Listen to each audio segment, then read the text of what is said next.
Ya, saya Pendeta Donald Salima, Ketua Sinode Kristen Indonesia di Papua. Di Papua dalam keberadaannya, di Papua adalah sebuah lembaga gereja yang Tuhan hadirkan di tanah Papua ini dengan memiliki visi dan juga misi serta beberapa program prioritas, dan dalam kiprahnya sudah melakukan visi dan misi pelayanan kurang lebih sekitar 38 tahun. Dan GPI Papua memang memiliki banyak tantangan dalam kurun waktu 38 tahun ini. Banyak tantangan-tantangan karena GPI Papua tersebar di seluruh tanah Papua, dan tantangan yang paling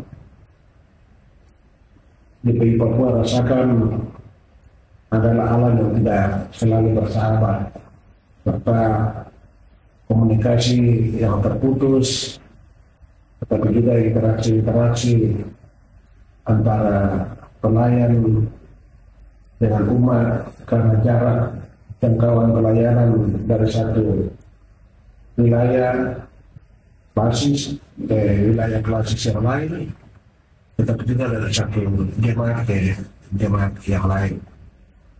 Memang untuk menempati seorang pelayan di satu tempat membutuhkan waktu yang cukup lama untuk bisa mengidentifikasi dan beradaptasi dengan lingkungan yang ada. GPI Papua memiliki pegawai kurang lebih sekitar 456 pegawai. Dari 456 pegawai itu tersebar di seluruh tanah Papua, 6 provinsi yang ada ini. Tapi dalam perjalanan GPI Papua terus eksis, walaupun tantangan, hambatan selalu GPI Papua rasakan, tetapi kami percaya bahwa kami adalah hamba-hamba yang diutus oleh Tuhan, lembaga ini milik Tuhan. Kami hanya sebagai pekerja bertanggung jawab melaksanakan apa yang Tuhan percayakan. Pertumbuhan lembaga selanjutnya adalah di tangan Tuhan. Namun dari tantangan itu, GPI Papua memiliki harapan besar mulai dari tahun 2024, tetapi juga pleno GPI Papua jangka panjang 2045 menuju Indonesia Emas. GPI Papua dengan beberapa tantangan, tetapi juga harapan serta program-program yang GPI Papua sudah canangkan itu yang berlangsung, baik itu jangka panjang, jangka menengah, tetapi juga jangka pendek yang dituangkan dalam kegiatan-kegiatan baik itu pelayanan, tetapi juga kesaksian dan pemberitaan yang GPI Papua lakukan. Maka harapan GPI Papua di tahun 2045 menuju tahun Indonesia Emas, GPI Papua dapat berkiprah dan GPI Papua dapat menghasilkan yang pertama. Kalau tantangan utama kemarin GPI Papua kurang lebih 38 tahun memasuki 39 ini dari sisi komunikasi, maka GPI Papua di tahun 2045 komunikasi, interaksi antara umat dengan pelayan, pendeta dengan pendeta, pegawai dengan pegawai bisa berlangsung secara optimal. Yang kedua, berkaitan dengan jangkauan pelayanan, transportasi, dan lain sebagainya, GPI Papua berharap di tahun 2045 GPI Papua dapat memiliki akses transportasi yang handal untuk dapat melangsungkan kegiatan-kegiatan di panggilan gereja, eksekutif bersaksi dan melayani lintas kabupaten, lintas provinsi, tapi juga lintas jemaat atau distrik, kampung, dan dusun.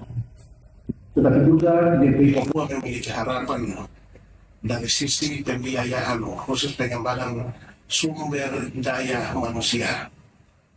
Tahun 2045, jangka panjang GPI Papua akan menghasilkan kurang lebih 457 anak Papua dengan program prioritas GPI Papua dari sisi pendidikan, yaitu pendidikan orang tua asuh. Jadi semua pegawai GPI Papua dengan program pendidikan orang tua asuh, semua pegawai GPI Papua, para pendeta, bertanggung jawab untuk mendidik, mengarahkan, bahkan menjadikan salah satu anak Papua yang diambil dari usia 7 tahun sebagai anak asuh bagi pendeta dan berlangsung mengikuti pendidikan pengembangan mulai dari pendidikan SD, SMP, SMA, sampai perguruan tinggi. Dengan demikian, jingkaan loncatan bagi keberhasilan anak asuh Papua kurang lebih 20 tahun kemudian, GPI Papua telah mengkaderkan para calon-calon orang asuh Papua untuk menduduki jabatan-jabatan strategis, tetapi juga menjadi tuan di atas tanah Papua ini. Yang berikut, dari sisi akses informasi, kami sekarang sudah melakukan program pendekatan dengan membangun kemitraan dengan pihak-pihak tertentu.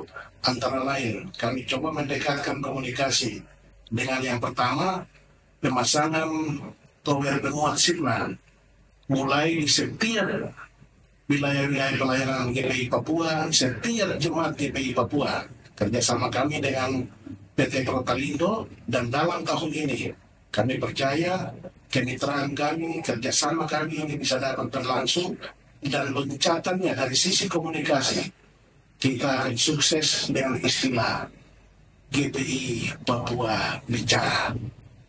Yang berikut, dari sisi peningkatan ekonomi, kami juga telah melakukan komunikasi dengan kemitraan-kemitraan GPI Papua. Antara lain beberapa PT besar yang sudah kami komunikasikan untuk bersama-sama melakukan penjualan bahan-bahan bangunan.